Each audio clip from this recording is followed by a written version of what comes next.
د ذات باندې کلک یقین نه دی جوړ د صحابه کرامو دا یقین جوړو کوم قاتل دي د خدای د ذات نه غوسته ده ځنګل باندې ورغلي دي نو زناورو ته اعلان کو زناورو ته اعلان وکړو چې د الله د پیغمبر غلامان راغلي دي او بیګال هغه ته د ځنګل کې د شپې ضرورت دی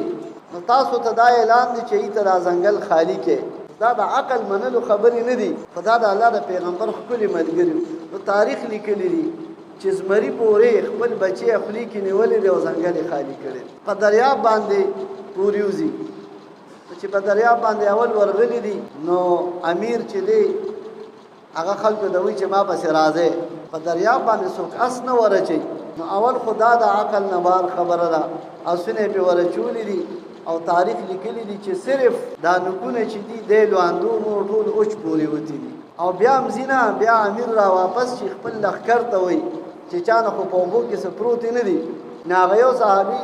ورته وی چې زمانه له وبو لوخي هغه د دریاب کې پروت دي هغه صحابي دریاب ته خطاب کوي چې دا د الله د پیغمبر صحابي دي داغه غلام دي داغه د دین د لپاره راوته دي ته د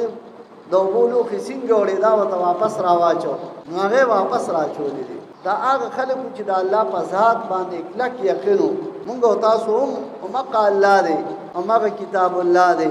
هغه د الله د پیغمبر وعده دي او دومره ده چې المشاهده بقدر المجاهده چې سړی څومره قرباني ورکړي نو خدای پاک وته هغه عجایبات او مشاهدات کوي